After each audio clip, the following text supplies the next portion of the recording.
To watch more Bhagavad Gita discourse videos, subscribe to our YouTube channel.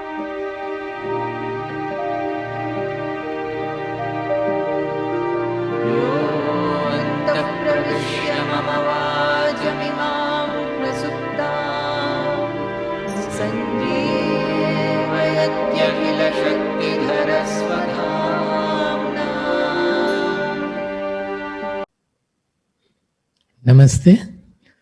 On our last day, we have come to the last day. Over the last 2 days, we have been receiving and absorbing quite a lot of knowledge.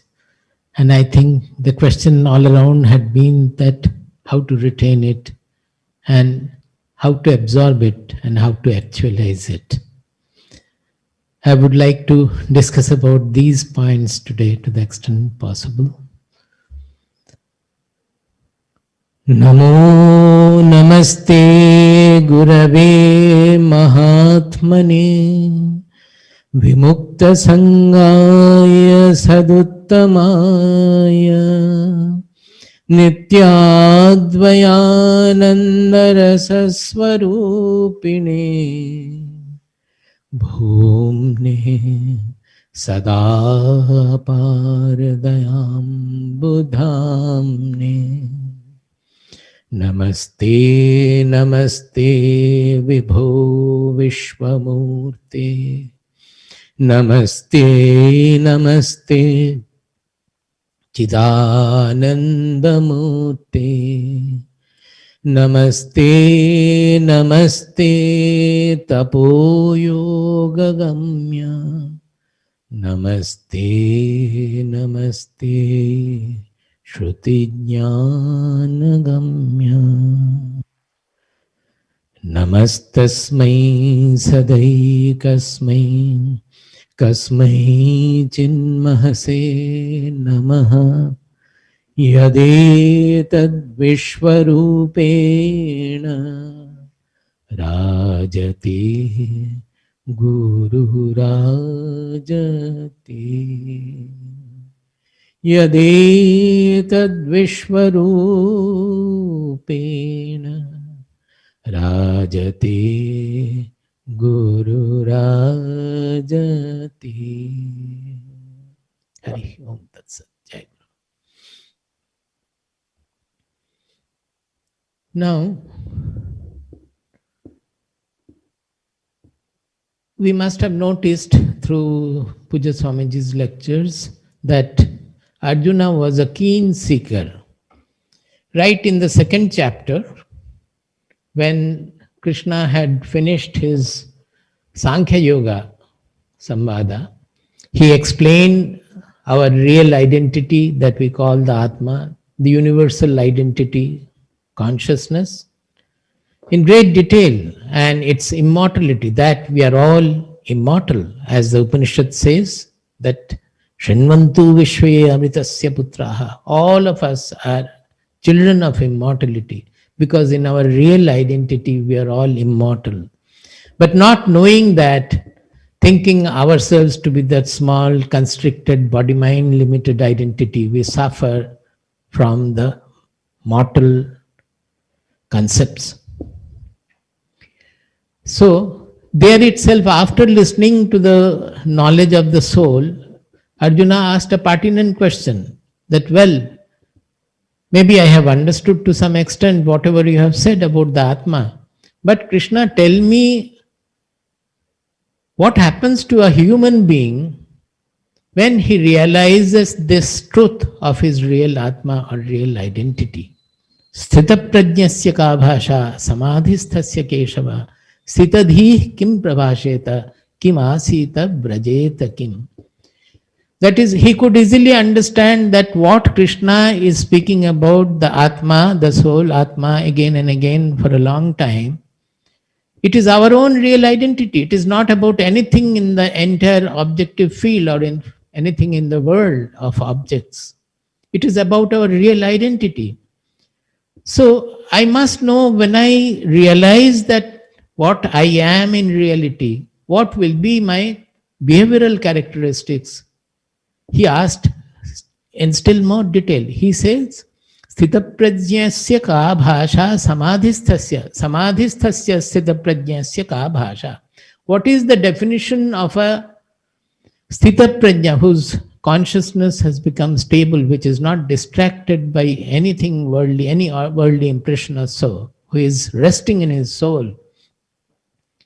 What is the definition of that? Because that man is not acting, he is not interactive. So seeing him, nobody will know what he is doing. So how do you define such a sthita prajna whose consciousness, awareness is completely dissolved in the real identity or the universal consciousness? And not only that, he also wanted to know sthita dhihi kim prabhasheta kim asita brajeta kim. That one who comes out of the sthita prajna and who gets stabilized in the truth of his identity, what will he do in his interactive life? How will he sit? How will he move around? And how will he speak? These are figurative language. That means how will be his interactive life? So the concept of the soul has to be understood that when a human being realizes that soul or Atma has his own identity, there must be a great transformation in his life. And he wanted to know that. So that following his behavioral characteristics, those who have not known the self, we can follow his behavioral characteristics, his qualities, his virtues, and come closer and closer to that realization. Similarly, here, later on, we find when Sri Krishna has more or less completed his discourses on the samatva, which is the greatest, which is the most important sadhana of Bhagavad Gita. The Bhagavad Gita yoga has been defined as samatvam yoga uchyate in 2nd chapter, 48th verse. So samatva has a great place in Bhagavad Gita. So in the 6th chapter, 5th chapter, and from 2nd chapter onwards, he had been speaking about samatva, samatva, samatva. Generally, when we speak about samatva, siddhya siddhyo samo bhutva samatvam yoga uchyate, it means the equal vision, equality in both success and failure, gain and loss, sukha and dukkha. We often take it in a lighter manner that, well, if I don't get disturbed in sukha and dukkha, then I have attained this samatva. Well, it is in the beginning it is like that. And that is what is generally nowadays in the modern world propagated as the samatva in the corporate discourses, when it is applied to the corporate people, when it is taught to the people in active, interactive life. We have to understand that Bhagavad Gita's samatva is much, much more, far deeper than just having a behavioral samatva, which appears to be very much equal, but inside the mind, what is happening and all, nobody would come to know. One can even imitate that kind of a samatva from outside. But Bhagavad Gita, the samatva Bhagavad Gita speaks about, is much, much higher. You can go to the 5th chapter, 19th verse, where he is saying, Ihaiva tairijitas sargo, yesham samye sthitam manaha, niddosham hi samam brahma, tasmad brahmanite stitaha. See, the pinnacle of samatva, he has identified with a person who has been established, who has got established in Brahmajnana. It's not a simple statement. Ihaivatayri jitas sargo. He has won over the whole world. Yesham samye sthitam manaha. One whose mind is stabilized in this samatva. He has won over the whole world because he doesn't want anything from the world. He has understood and realized, and he has no doubt about that the world has nothing to give me. I have nothing to gain. He is no more looking for happiness from the world at all. He is Atmani eva Atmanatushtaha. He is absolutely contented in his Atma. We call it Atmarati. In Sadhana Chatushtaya, there is something called Uparati. Uparati means generally we are always indulging in the objects and objective situation in the world. That is called rati, reveling in the world. And the corresponding tendency in us is called bhogecha. That means there is a tendency to enjoy. Even in meditation also, the moment some blissful situation or peace comes, we try to enjoy it.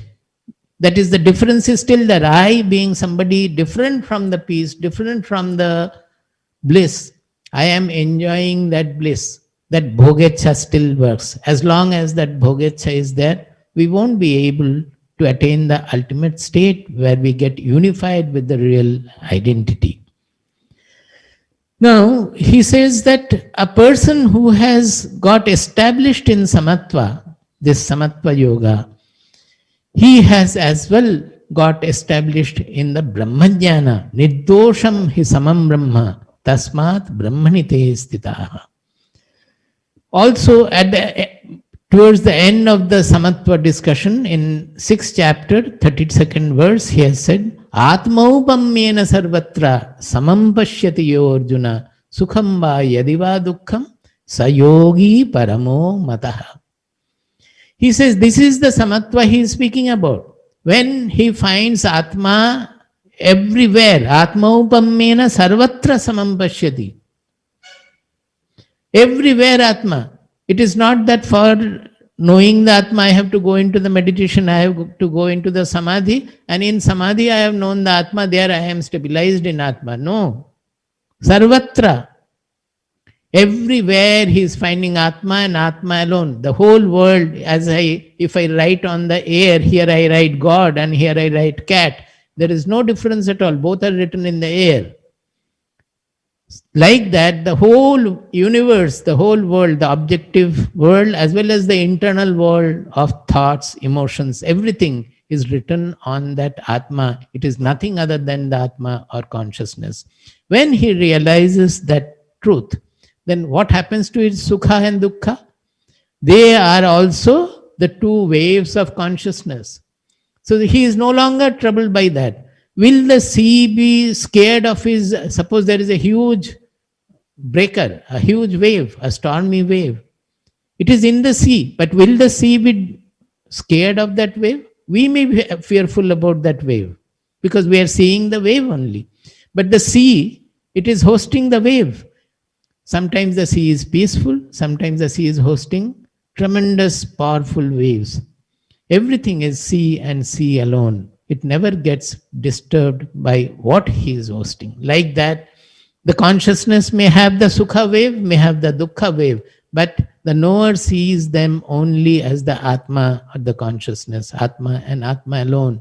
It becomes a reality for him in his realization. So that yogi, Krishna said, is the highest, sa yogi paramo mataha. So this is the pinnacle of his samatva yoga Krishna has described. Now again, Arjuna's seekerhood come in there. What does he say? You can show the slide here. Yoyam yogastvaya proktaha samyena madhusudana etasyaham na pashyami chanchalatvat sthitim sthiram chanchalam hi manah krishna pramathi balavadridham tasyaham nigraham manye vayoriva sudushkaram. Oh, I am sorry, I think this I have not put in the slide. Sajiv did not get worried about it. This is the Arjuna statement that he is expressing now that, oh Krishna, whatever you have spoken in the form of Samatva Yoga, you might have spoken very well, and I have intellectually understood also. But because my mind is restless, I have not got the grasp, the full grasp of what you have spoken. Tasyaham na pashyami chanchalatvat tasya stiram sthitim na pashyami. I am not able to get stabilized on that knowledge. This is what most of the seekers say, that, oh Swamiji, whatever you say, I intellectually understand, but how to realize it, how to make it actualized? This is the real sadhana. This whole spiritual sadhana, it is not an intellectual knowledge. It is not a philosophical knowledge. It is what is the philosophy? What is the knowledge about? It is knowledge about our own identity. It is not like any knowledge about any of the objects of the world. If I know the camera, if I know what is the camera, how it is functioning, by that I don't become the camera. But when I know what is the Atma and what are all its characteristics, unless it becomes my own, I feel those qualities, those characteristics in me, then I have not got the knowledge, because it is not speaking about anything of the objective world. It is speaking only about our own identity. So naturally, as long as when suppose we say we always want to realize God, but we don't understand the simple truth. With all our constricted mind, kripana mind, we will say, with very narrow, blameful, selfish mind, how can we realize God who is universal, who is having equal love for everybody, who is the purest, who can host all sukha dukkha of the entire universe, not only of one person? To realize such a God, unless our mind becomes of that dimension, how can there be realization? Even for a Mahatma also, to know exactly what is the Mahatma's mind, unless our mind rises to that occasion, that dimension, even for a certain time, we will never come to know, because our mind is constricted. And we interpret the Mahatma's behavior also according to our own constrictions. We will never know what is his mind. So naturally, it means that to understand the Atma, we have to become the Atma. And it is a process of growth. Initially, we may not understand fully, but we have to understand what are the characteristics we have to grow. As I said in second chapter itself, Sitadhi kim prabhasheta kim asita brajeta kim. Like that, we have to grow those soul dimensions in our behavior, and we have to meditate also to go into the zero state, into the inmost state, to realize what is our Atma when it is taken away from the world. We have to practice it. We have to at least practice in our interactive life the characteristics of the knower to understand what is that dimension. So from here, in the sixth chapter, comes from as Arjuna's question, reply to the Arjuna's question, that what should be the practice to actualize this knowledge. I particularly took it now because we have already listened to a lot of knowledge about, we have received a lot of knowledge about the soul, about spirituality, about spiritual sadhana. But now is the time when the convention is over today. Now is the time to practice and actualize where will we go, where are we going. Our every day should become a path of evolution, should become a moment of evolution, a moment of growth, a moment of more and more purity, the moment of pure, more and more expansion. Whatever the expansion, impersonality, unaffectedness, universality, all embracing love, these are the characteristics of our inmost identity. So every day, every hour, every moment, we have to grow on that path. Then only the sadhana will be there. We generally say that the seeker will have to have two qualities. Actually, it is three, I think. Generally, I say two. One is receptivity, another is retentivity. I would like to add the third one today as the actualization, absorption, not absorption, actualization.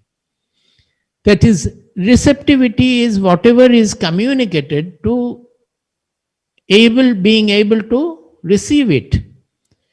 Now, what we are trying to do, you may not have thought like this.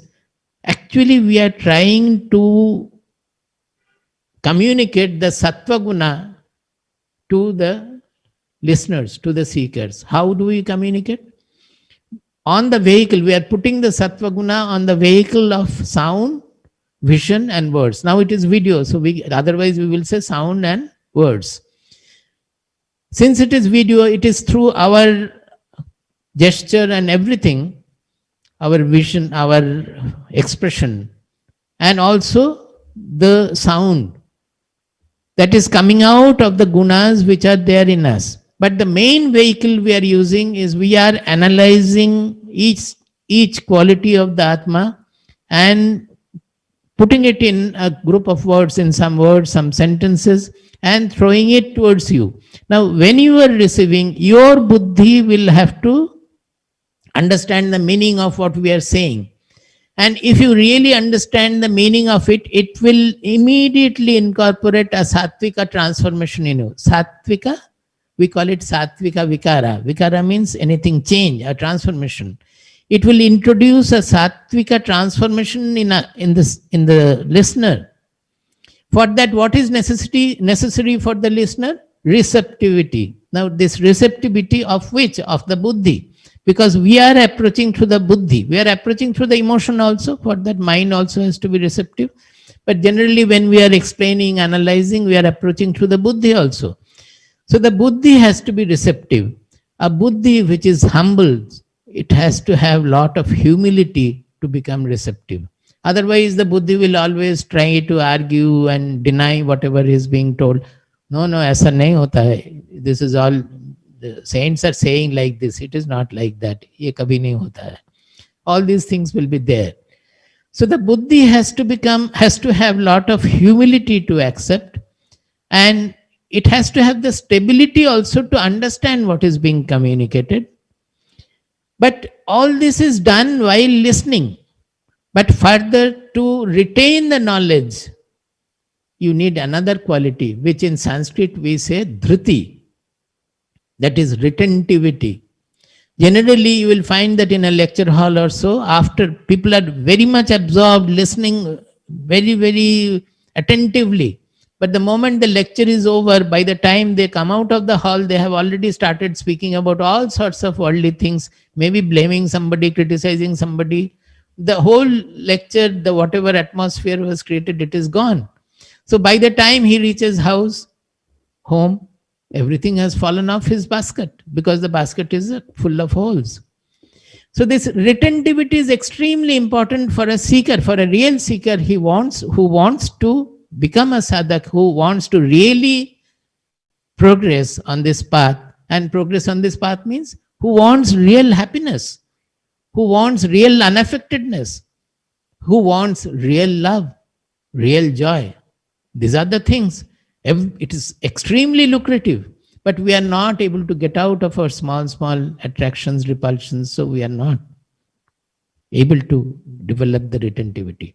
This retentivity has to grow out of the sadhana of each seeker. This depends exclusively on the sadhana of the seeker.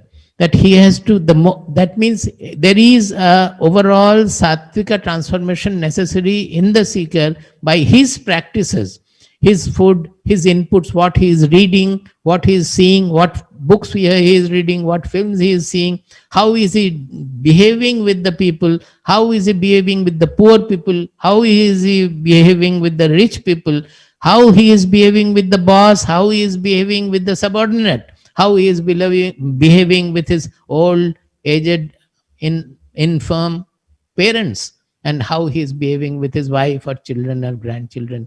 Everything will come in there. Everything has to undergo the sattvika transformation, where the soul dimensions have to be incorporated. Nobody should ask that, Swamiji, how to do it.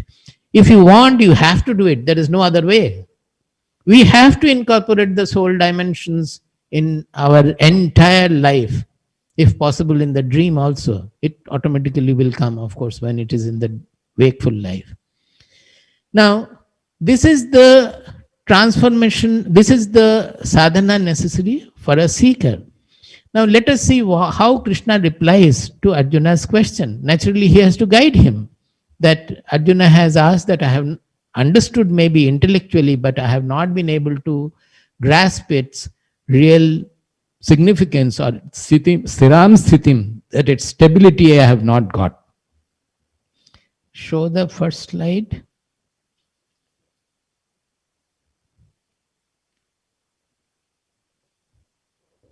Second. No? This is it. Yeah. Asamshayam mahabaho mano durnigraham chalam abhyasena tu kaunteya vairagyena cha grihyate. Krishna said that, oh yes, Krishna, Arjuna, whatever you have said is absolutely true. I know very well that there is no doubt about it, that it is extremely difficult to master one's mind. The mind is always like a storm. Even a storm can be bridled, but it's extremely difficult to bridle the mind. But never say that it is impossible. It is possible. It is possible. It is possible. How? Abhyasena tu kaunteya vairagyena cha grihyate. This is one way, the two-pronged method I have said, but in another way we will come further also. Now this abhyasa and vairagya, it appears again and again in the other spiritual texts also. In this slide you will find that I have quoted from Yoga Sutra, the 1.12 sutra of Patanjali Yoga Sutras. There he is writing, Abhyasa vairagyabhyam tan nirodha, that the mind can be brought under our full mastery. It can be completely, we can make it silent by what? Abhyasa and vairagya. There also it is the same. Then Yoga Sutras also go on to explain what is abhyasa and what is vairagya. Next slide, 3.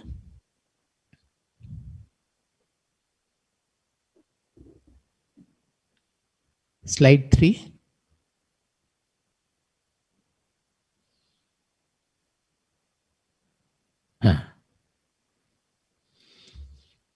So, I have given the number so that it will be helpful. Those who are, it's right now you don't have to focus so much. I have given the shlokas also, but later on if one would like to study deeply, then it will be necessary. All the shlokas are numbers, references are given.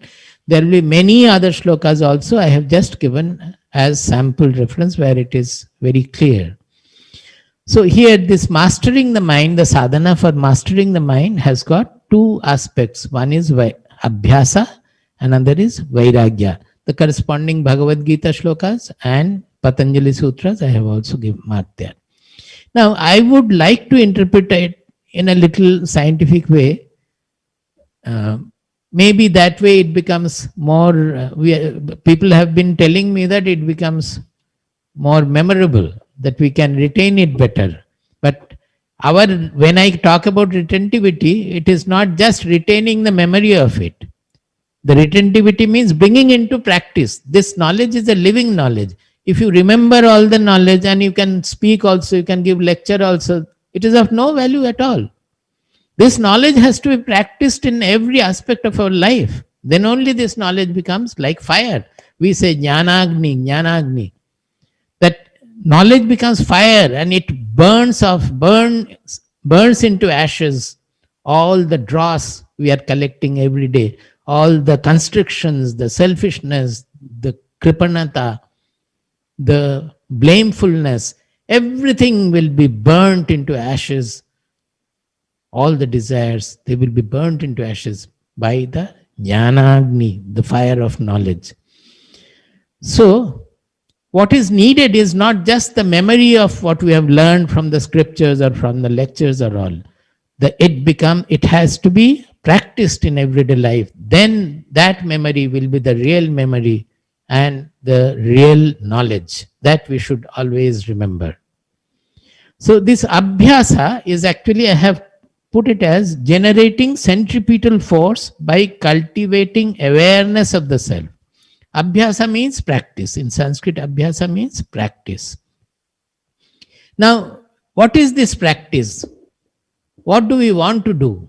One thing we want to do is we want to know who am I. That is the fundamental sadhana of spirituality or Bhagavad Gita. I want to know my own real identity. And where from that I is coming? It is coming apparently from within the body, is it not? We have a feeling that I is somewhere within the body. So when we first try to look for this I, discover this I, what do? We try to take away our attention from the outer world, even from the other thoughts and all, whatever is going on in the mind, to the I-ness in us, to the am-ness in us, where from this I is coming. That the I is involved in everything. So we are withdrawing from all the external as well as internal involvement of the consciousness and trying to know the consciousness. That is the center of our personality. That is the inmost personality. So to do that, we need something which will focus us within. That is why we are calling it centripetal force. Centripetal force means which will force us within, inward, which is pushing us inward. So it can be of various kinds. We will divide it again in two. One is the meditational contemplational sadhana, another is interactional sadhana. Both cases, centripetal force will be generated to take our mind to the Atma, our real identity. Now, we must remember that although in the initial stage, while trying to detect the Atma, be very careful about the statement. We are withdrawing from outward world or inward world from the world and focusing in that I alone. We are trying to focus on that I alone. So it is inward, it is inward. But when we reach, then it is no more inward. When we land on that I, when we reach that I, when do we reach that I? When the whole world is forgotten. There is nothing of the world thoughts, world impressions, anything. Then only the soul manifests itself. The soul reveals itself. So to have the revelation, we have initially to withdraw from all the association of the Atma with the worldly objects, worldly thoughts, worldly impressions, everything. So there we want to go. Now when we reach, I will try to explain very briefly. Time is very less to go deep into these things, but still I will do. That when you are trying to find out the I, now who is trying to find out the I? I am trying to find out the I. Now whatever I find out, so far I have found out in the world or in the thought, what is that? My mother's thought has come. And I am knowing that thought. So the I, consciousness I, that is knowing the thought, mother's thought or father's thought or the boss's thoughts or the worldly thought, whatever. Those thoughts are an object. They are objects before that I. Is it not? The I is revealing those thoughts. Whatever we are knowing, we have always known as I am knowing. Even when just we get up from sleep also, I am coming to know the world. So there I is the subject and the world is the object. Now here is a situation where I am trying to know the subject itself. But our natural tendency will always try to look at something, oh, this is the Atma. Don't think it is easy. Most of the books also we find in the philosophies, those who have written, even scientists also, they have also considered consciousness as objective something, part of the objective world. The spirituality will never say that. In spirituality, it is all the Atma, the consciousness or Brahman. It is not a part of the objective world at all. That is the only existence which cannot be known as something different from me. It can be only known as the amness or the I-ness in us. It cannot be known that, oh, I have known the consciousness as different from me. You can never know the consciousness as different from you. So there the hurdle comes in our sadhana, that we try to know the self as an object. And who is the self? I, who is seeing the object, who is knowing the object. So in trying to know the self, actually we are trying to make the self an object before me. You can say that we are trying to objectivize the subject, which is impossible, we will never know the self like that. I don't know whether I am clear. I am clear, but whether you have understood from here, that when we are trying to know the self as different from me, that very effort to know is making the self non-self. So our effort will not be successful. That is why in Kathopanishad it says, Yada panchavatishtante jnanani manasa saha buddhishchana vicheshtate tamahu paramam gatim. When all the five indriyas, sense organs, and the mind are absolutely silent, they are not sleeping. In deep sleep also it can happen, but they are not awake there. All the five sense organs and the mind, they are all awake, but they are not doing anything. They are silent. Buddhishchana vicheshtate. The buddhi also is not trying to know anything. See, we were defeated because of this effortfulness of the buddhi. We were trying to know the self by the effortfulness of the buddhi. So we are getting defeated by that. The buddhi has to become absolutely effortless. Everything will have to become effortless. They will be awake, but they will not function, do anything at all. That is the time the self reveals itself. Why? Because all other time the self is revealing some object, some limited object before us. It can be gross object, it can be thought, it can be emotion. All are revealed by the self only. In that state, there is nothing to reveal, so we can know the revelation of the radiation of the self. Bhagavad Gita puts it nicely in a shloka. We will have to go a little back and forth. Can Sajiv show the 5th slide? We arrange in a manner, but when we speak, we go here and there and everything gets disorderly that way. Not disorderly, gets orderly rather. In the 5th slide, the 2nd verse. Yatha Deepo, it is 6th chapter, 19th verse. Yatha Deepo Nivatastho Nengate Sopama Smrita Yogino Yata Chittasya Yunjato Yogamatmanaha. He is giving the example of a flame which is kept in a place where there is no flow of wind. Air is there to flame to burn, but there is no wind. Yatha Deepo Nivatastho Nengate Sopama Smrita.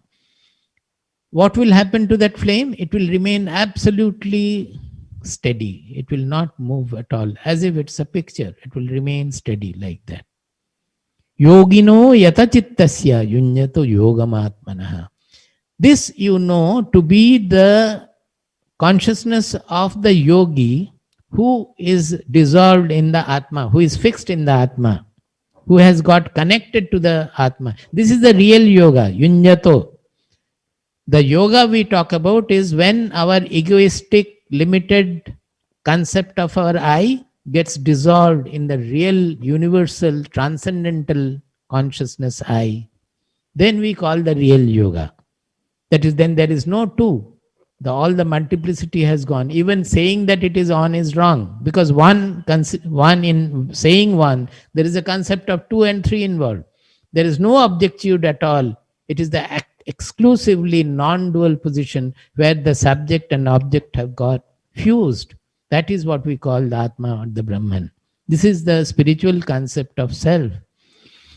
So he is saying that when the yogi is able to stop all the flickering of his flame, of his awareness, of his consciousness, there is no thought, no emotion, no cheshta of the buddhi. So it is absolute, the flame is absolutely still. You imagine that. Absolutely still. But is not there a silent radiation coming out of the flame? Here it is light. We are giving an example, illustration of the radiation of the soul, radiation of the consciousness. That is, although there is no movement at all, there is the consciousness radiation you can feel in that silence. It is always there. That is the revelation of the soul. So the Atma reveals everything of the outer world. It reveals everything, the thought, emotion, buddhi, cheshta, everything of the inner world. And when all are silent, it reveals itself also. But in this case, what happened? we were not functional.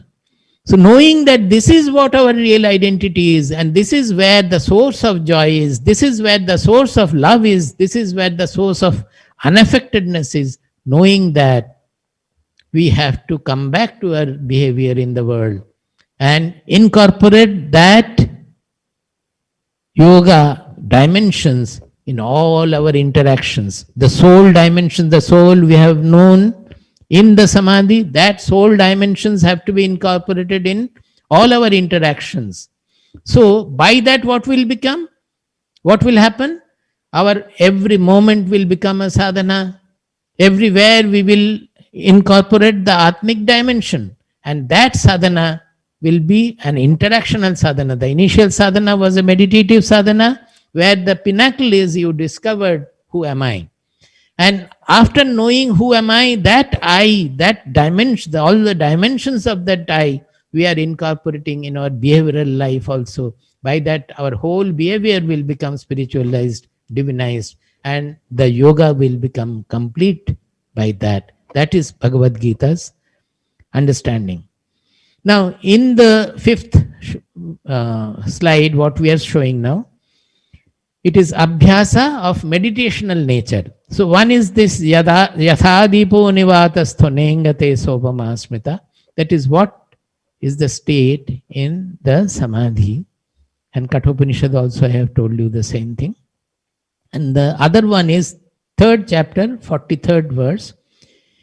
This I have already discussed in day before yesterday's lecture. Evam buddhe param buddhva samstabhyatmanamatmana jahi shatrum mahabaho kamarupam durasadam. There what did he say? That the kama, the desires, the ragadvesha, which are offshoot of desire. Desire means we are always wanting something, and we are wanting to gain something and wanting to avoid something. Now, ragadvesha means what we want, what we like, clinging to that, and what we dislike, what we don't want, hating that, being intolerant about that. Both are actually same.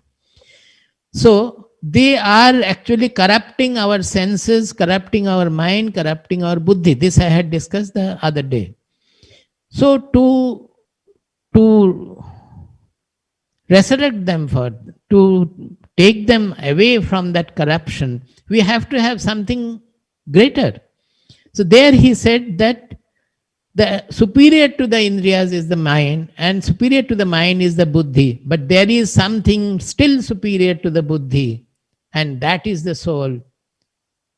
Yo buddhe paratastu saha. Knowing that, evam buddhe param buddhva. Knowing that what is the transcendental truth, which is even transcending the buddhi. Samstabhya atmanam atmana. Getting fixed in that transcendental reality. Yahi shatrum mahabaho kamarupam durasadam. We can win over the distractions worked by the desires and the ragadvesha. So we have to, this is what the other shloka said, that this is the flame. They have compared with the flame. Once you know that, then we incorporate it in our behavioral life and win over the effect of the desire and the raga dvesha. There are many other verses also in Bhagavad Gita about it. Now we will come to the another part of the abhyasa. Now these are all I am saying, they are generating centripetal force. Why? Because they are revealing the Atma, our inmost truth. And the more and more we are aware of that, more and more we get fixed to that, we are getting centered on that. We are always aware of that. But here one caution is there. By that we don't become selfish or self-centered at all. Why? Because as we go in and finally discover who am I, that I is not limited by the body-mind personalities, that small zero-like ego. That zero is actually infinitude.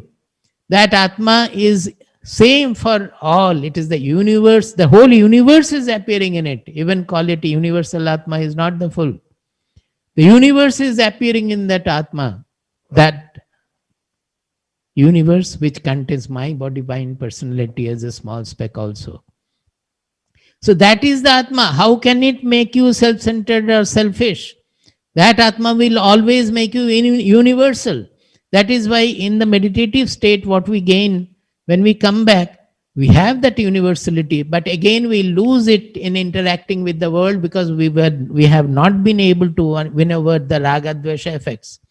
So to make the life divinized, we have to win over the raga dvesha and desire also, knowing that they are not worthy of making them as pets for us. They are absolutely spoiling our life. They are not allowing us to have the real joy of life. That is why we are always selecting things to get joy from it. Actually, a person who is desireless, don't think that he will not have the motivation for work. He will be reveling in everything he does. We had a gardener here who used to say that Swamiji used to appreciate his work also. He would say that, Swamiji, you know what is my greatest joy in this life? He used to say that when I level the ground and remove all its irregularities and everything and look at the garden, I am the happiest in that moment. Suppose somebody is cutting vegetables even. There should not be any desire. His aim will be cut the vegetables in such a manner that with all his purity should be put in there. May it be vegetable or fruit or even cooking, everywhere, in every work it is important. He will do it with so much of attention, forgetting the whole world, doing it in the proper manner, involving all his purity of the mind. Can you think any greater joy will be there? That is why we say that is sahaja samadhi. When he does like that, it becomes yatra yatra manoyati tatra tatra samadhaya. He doesn't have to meditate anymore because he doesn't have any distraction. He doesn't miss the soul anywhere. Why should he meditate? Those who are meditating, they are getting the soul in the meditation, and out of the meditation, they are not getting it. Why are they going into meditation repeatedly? Because they are not happy with their mind. The mind is producing raga dvesha, the mind is producing affectedness, disturbing thoughts. When you find that the mind has become so pure that it is only producing good thoughts, pure thoughts, you will be so joyous, cheerful to live with these thoughts that you will never think of meditation even. You don't need. So whatever you do, that purity of the mind, that attention of the mind, the full attention of the mind will be there, and any job will delight you as you do in the meditation. Same delight you will get from everywhere. So these are all part of the abhyasa, the interaction in life. The sixth slide you give. Here I have given quite a few examples of the interactional sadhana. But actually when you read that, these are all theory. When you apply them to life, then it is all what we are saying from the experience. Then it becomes a real sadhana. 2.48, this is the definition of yoga. Yogastha kuru karmani sangam tyaktva dhananyaya siddhya siddhyo samo bhutva samatvam yoga uchyate. He says that do all your actions remaining seated in yoga. How are you seated in yoga? He says samatvam yoga uchyate. Yoga is the evenness of the mind. How do you attain that? What is the meaning of that evenness? Siddhya siddhyo samabhutva. That evenness is remaining equal in siddhi and asiddhi, success and failure. It is not only success and failure, it can be sukha, dukkha, gain, loss, everything. In all the dualities having the equal vision. How will you have it? Go back to the first line. It's all in the reverse order I am going now. Sangam tyaktva dhananjaya.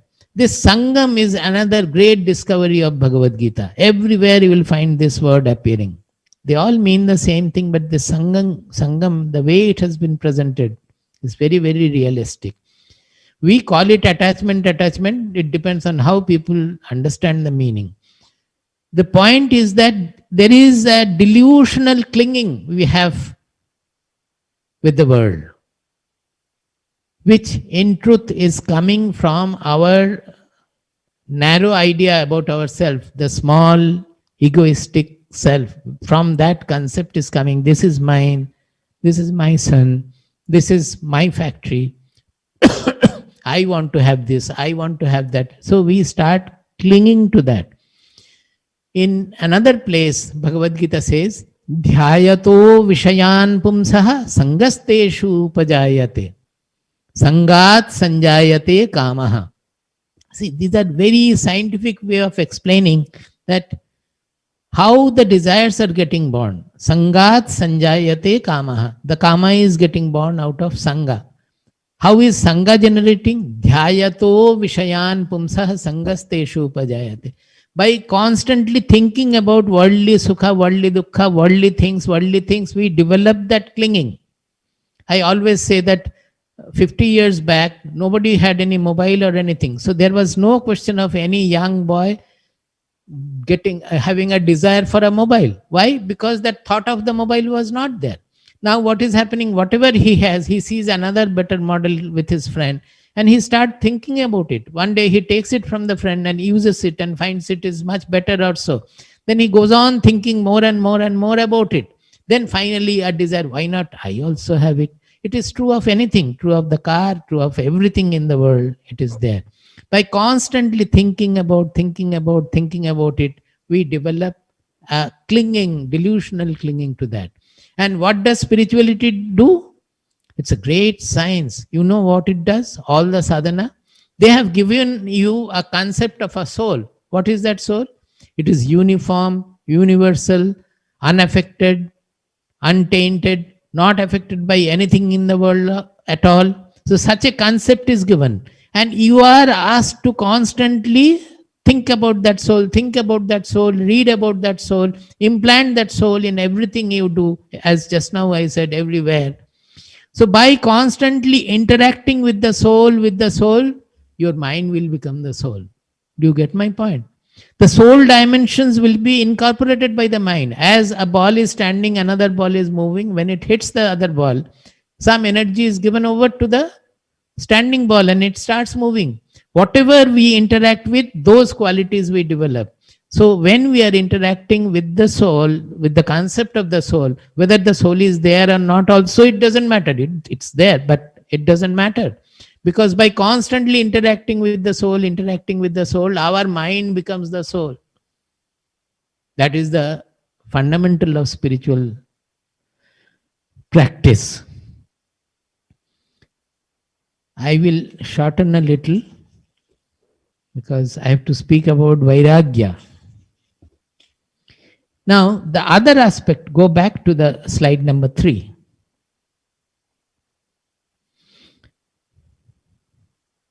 The other aspect, one is the developing the centripetal force to always be aware of our real identity. The other one, what is taking us away from the center, from our awareness of the real identity? It is constantly throwing us out. What is that? It is the attraction and repulsion towards the world objects and world situations. Is it not? So world has nothing wrong in it. The world is what it is. Even for a knower, the world doesn't change. Only our attraction and repulsion, and following that, the raga dvesha hosted by the mind, that causes the destruction of the mind. So to keep the mind inward, well seated in the soul, we have to remove those distractions which are causing distraction. How do we do it? You are not going to change the whole world. You cannot. It is impossible. So you are only treating the raga dvesha, that is clinging towards what I like and hating what I dislike, so that the mind does not get affected, does not get tainted by anything it is interacting with. So whatever is taking us away from the center is called centrifugal force. So reducing the centrifugal force and increasing the centripetal force is our sadhana. Our sadhana is to enhance more and more, add more and more of centripetal force and reduce the centrifugal force. This reduction of the centrifugal force is called Vairagya. It is not leaving the house and going away, walking off. This reduction of the centrifugal force is the real Vairagya. Truly speaking, this Vairagya is the result of the Abhyasa. Vairagya is the result of Abhyasa. Whatever we are practicing, by that, what is happening in the mind, Vairagya is referring to the state of the mind. Suppose space, whatever happens, first of all, let us take air. Air is generally not getting attached to anything at all.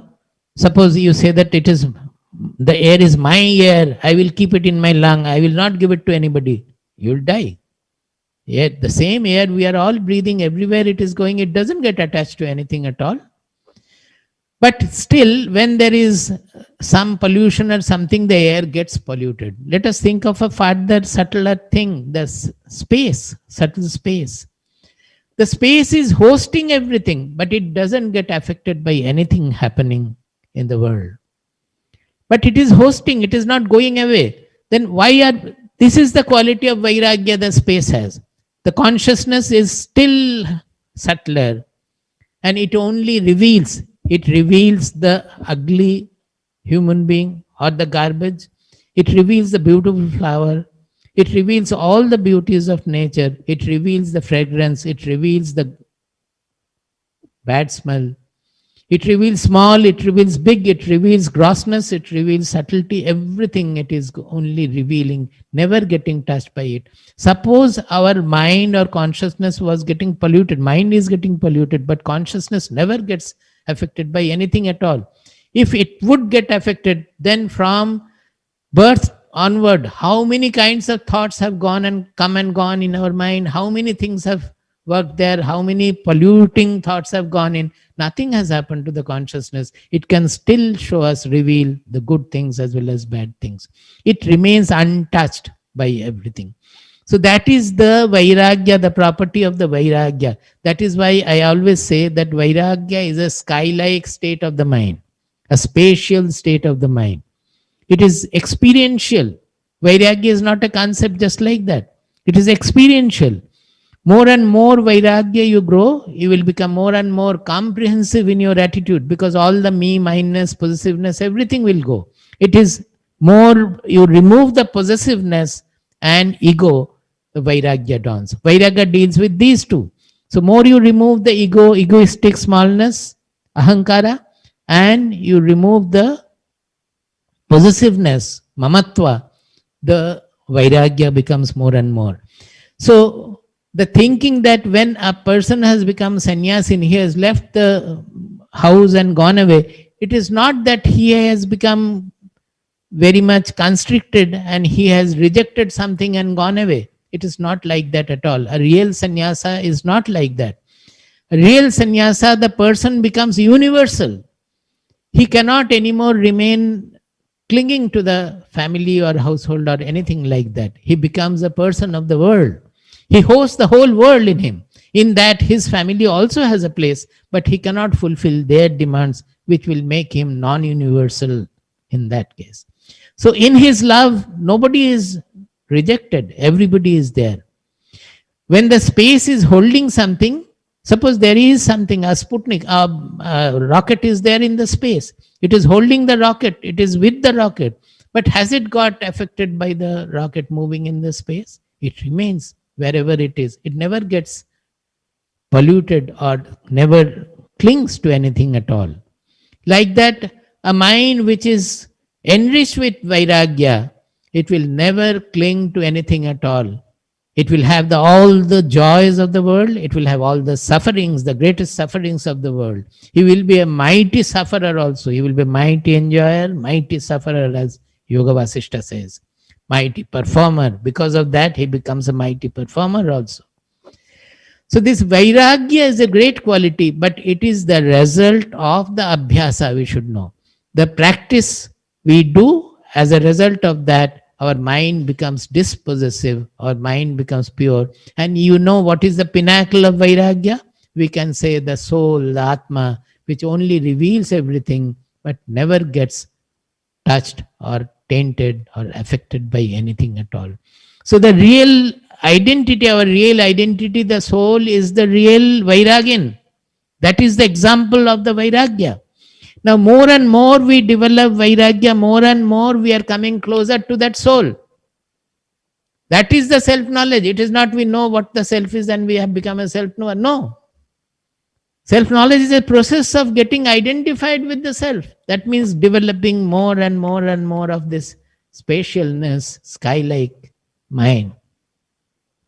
This is the Vairagya.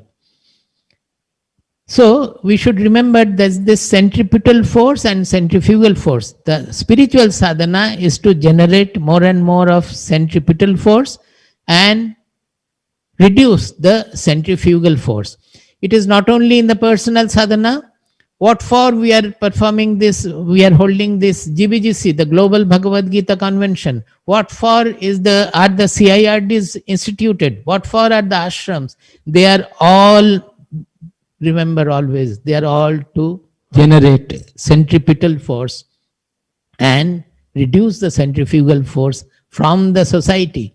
The moment we have a social institution like ashram or a social program like Jnana Yajna or GBGC, their purpose is to stabilize the society by generating enough of centripetal force in the society and reducing the centrifugal force which is taking the society away from the path of auspiciousness. This is a very, very important point. All the people, those who are part of the ashrams or part of the such functions, they should remember that they are doing a great service for the society and they should never become selfish. They should remember their purpose is to serve the society by generating more and more centripetal force and reducing the centrifugal force.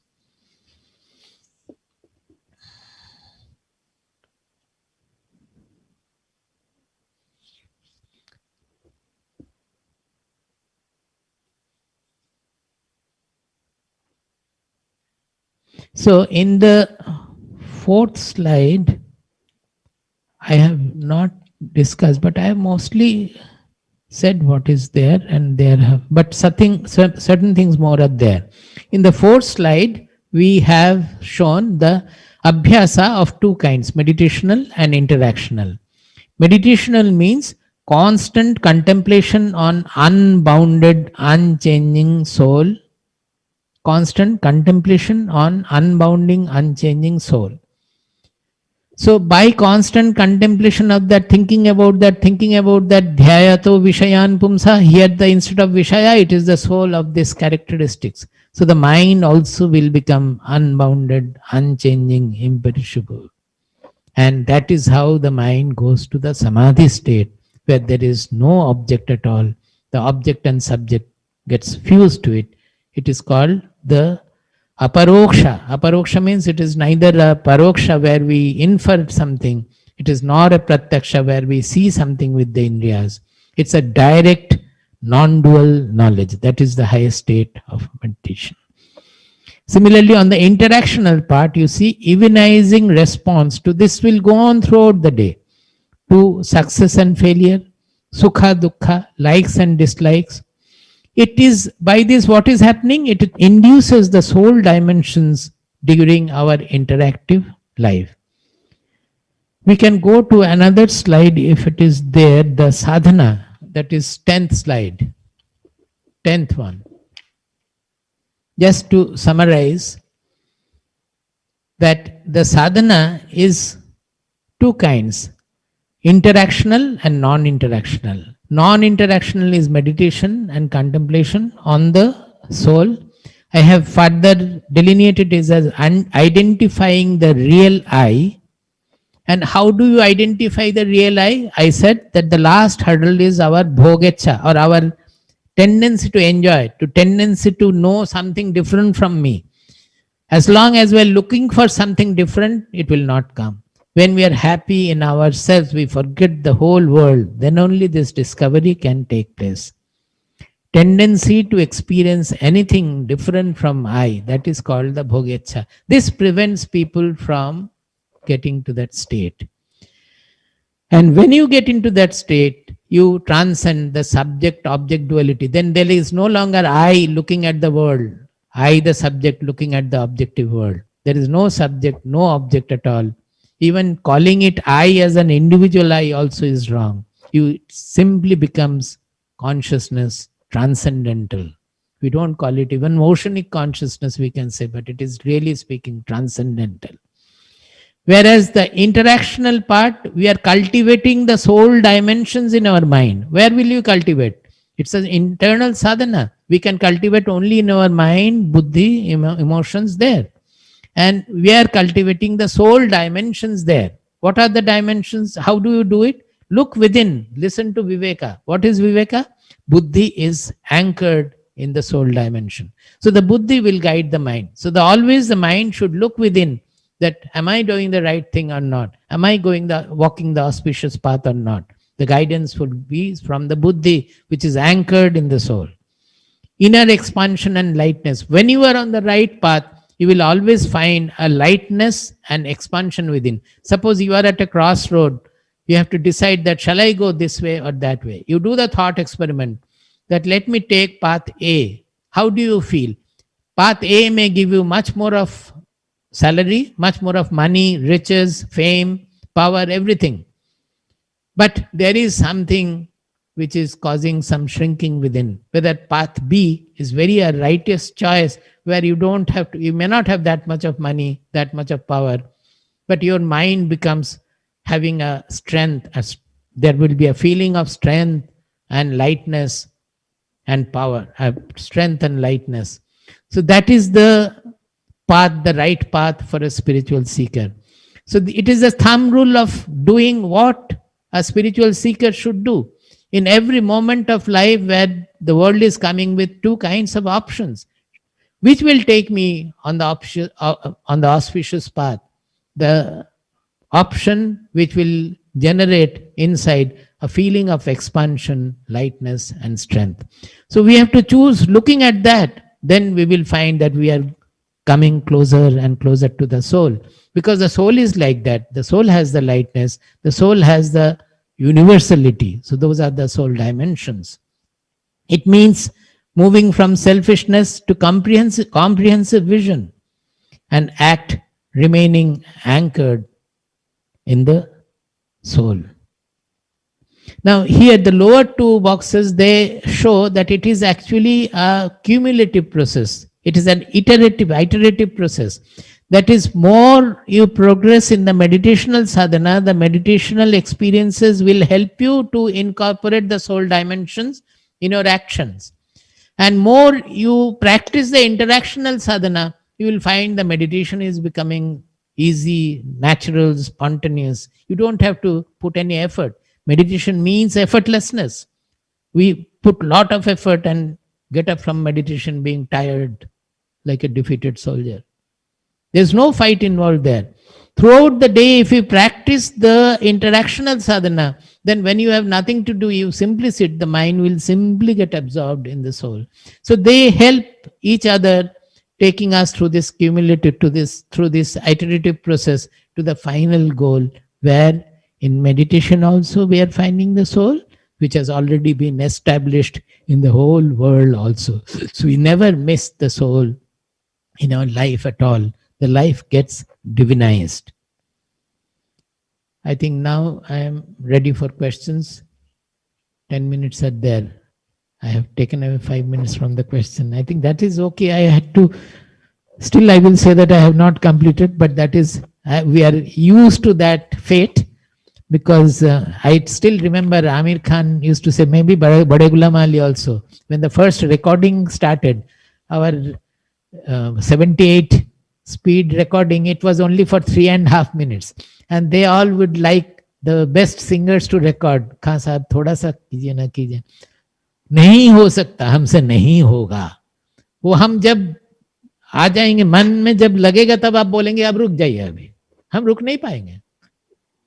So then it increased to long play record, that 30 minutes and all. Then perhaps I feel they were happy and they were started doing something, but with reluctance. There also they had, as far as I know about Amir Khan, I know with lot of reluctance he did a few recording those days. Then people started recording them in the tapes.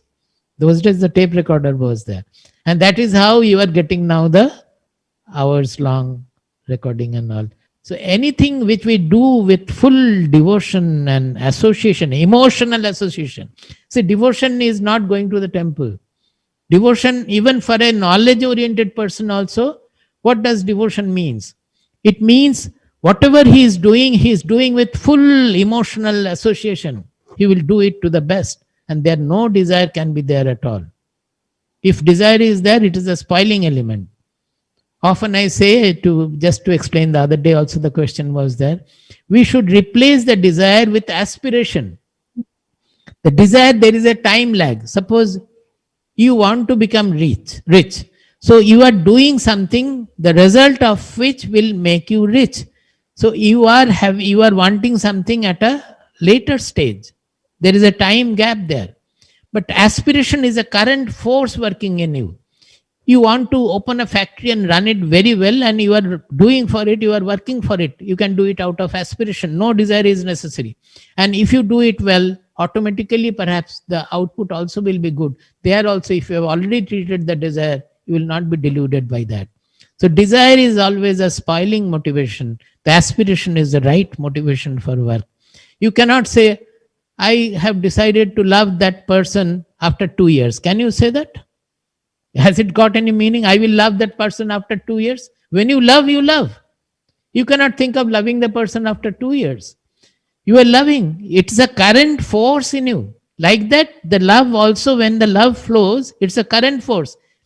That is why people have, this is another great obstruction in the path of spirituality.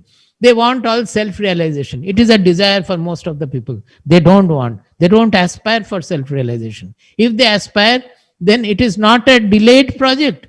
Every moment of life, they are walking on the path of self-realization. Every moment, they are becoming more and more the self, as I explained today in various ways. So it is a constant growth, constant evolution of us, that we are becoming the self, becoming the self. It is not after a time gap, one fine morning, we'll get up and see that I have become self-realized. It never happens like that. It's a gross misunderstanding all over the world. I will stop. Any question? Namaste, Nuthan Swamiji. Ladies and gentlemen, my name is Priya Darit, and I'm coming to you from Los Altos, California. And as my co-MC Shruti Patnaik said, send your questions to questions@globalgeeta.org. We'll try to answer as many as possible. Of course, we have very little time on stage. The rest of the questions will be answered directly, but keep sending your questions. Nuthan Swamiji, you advise that seekers like me receive knowledge, retain that jnana, and most importantly, actualize it. And just like you said, aspiring seekers like me, I just associated personally to something that's constant in me, which is my breath cycle. I inhale, like I take in the information you provide. I hold that breath, I retain it, and then I exhale. That is like I have to go put it into practice, whatever I learned. Many in the audience are asking if you can just summarize for us, what is it that we have to retain and remember, and what is it that we can start practicing? I can summarize, but I actually have already summarized. Can you show the slide 11th one? Slide number 11, Sajiv. Here I have summarized the sadhana of Bhagavad Gita. The title is Bhagavad Gita Yoga, Essential Practices, and the corresponding verses are given. See, the major sadhanas in Bhagavad Gita, we can have more also, but 6 is more than enough. The first one is Samatva. And where will you know about Samatva? The shloka numbers are given. The second is called Yajna attitude. Actually, this Yajna attitude or surrender, both are same. This 18.46, there I think they are dealing with the surrender. This Yajna attitude is a tremendous, powerful concept of Bhagavad Gita, because Yajna in the Vedas, they were done with desireful mind. The Yajnas, the performance of Yajna, it had some rewards. That is, if you do this yajna, then you will have children. If you do that yajna, then you will go to the heaven, this heaven, that heaven, etc. There was a time lag. So out of desire for heaven or desire for worldly prosperity or children, people used to do various kinds of yajna. But in Bhagavad Gita, the whole concept is completely almost inverted, we can say. Yata pravittir bhutani yena sarvamidam tataha swakarmana tam abhyakcha siddhim vinnati manavaha. That the whole, what is this whole universe? It is going on as the yajna of the universal Lord. The earth is running around the sun, the moon is running around the earth, the stars are running here and there, the nature, the plants are growing, the flowers are blossoming, the animals, birds, everything, the vapor is going out of the sea, and it is becoming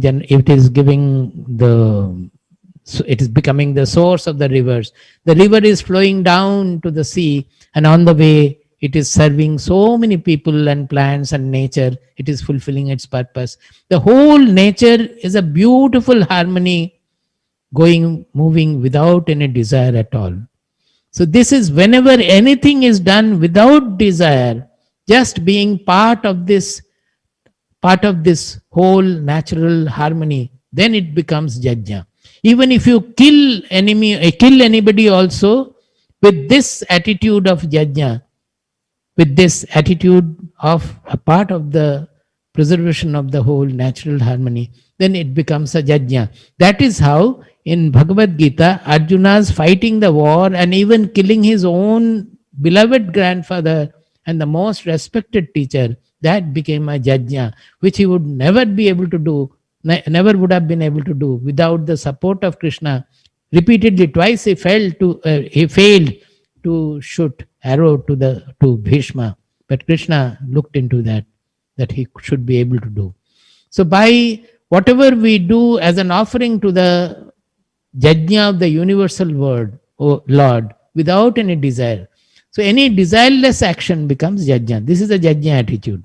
Sangatyaga is just the reverse. Sangatyaga, sangha means whatever we are doing in clinging means for selfish gain, personal likes and dislikes, raga dvesha. That is called the sangha. So sangatyaga means this becomes the Bhagavad Gita sadhana.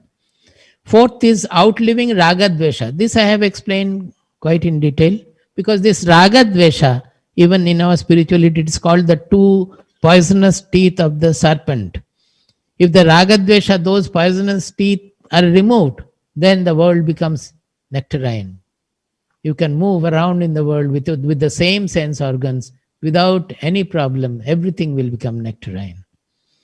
Then the phalatyaga. This I have given quite a large number of shlokas, but generally this is very grossly misinterpreted. So maybe Swamiji will cover it to some extent, or he might have covered already. That phala, here the result in Bhagavad Gita, nothing is about the external things. It is all about internal. The result is something within the mind. Objectively, externally, whatever you do, there will be a result. In the whole universe, there is nothing other than the causality. Everything is moving according to the causality, the cause and effect chain. So whatever you do, there will be the effect of that. And you cannot isolate a result, just here is the cause and that is the result. Every moment of its progression, the cause is becoming the effect is becoming the cause, the next step, the cause is becoming the effect. Like that, the final result is coming. And you cannot renounce it. There is no question of renouncing it. What you can renounce is the result you are looking for, that doing something, I will have this and then I will become happy. So I say that all other results can be there. When you are doing something, your focus should be on what is the product of the work. Without that, you cannot do work properly. But you should never think that by getting the result of that product, selling it and having a lot of money, I will become the richest and then I will become happy. You remove that I will become happy portion, then every work will become a yajna.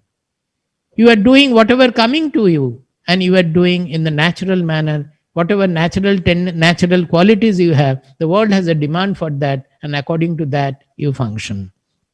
The last is transcending gunas. This I have not touched this time. That is, 3 guna tattva is there: sattva, rajas, tamas. I think about this, the talks are there in YouTube, quite elaborate. I have spoken. The whole chapter is there. It's a very good chapter, because here only all our sadhana become down to earth sadhana. Nobody can say how Swamiji, how Swamiji. It is very clear. You change your gunas. How do you change your guna constitution?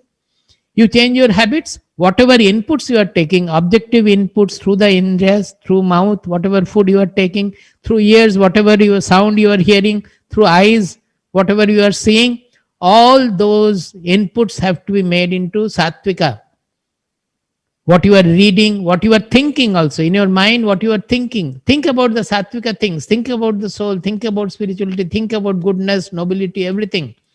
Then the whole life will undergo a change. So this is a great down-to-earth sadhana which anybody can look into. Okay, the time is up. Thank you, Nutan Swamiji. And ladies and gentlemen, Shruti had mentioned that we do have global satsangs starting up. And if you attended those, I think Nutan Swamiji would continue his discourses, and so will Ma and Pujya Swamiji. So you'll get many of your questions answered there as well. Listening to you, Nutan Swamiji, I was reminded of Mahatma Gandhi, who everybody's familiar with, who used the Bhagavad Gita as his life's compass.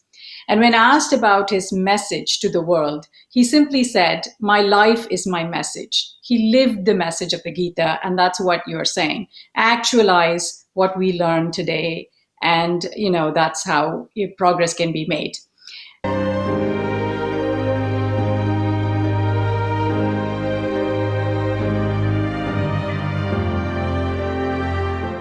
Join our live event on the 10th, 11th and 12th of October 2020. Register at www.globalgita.org.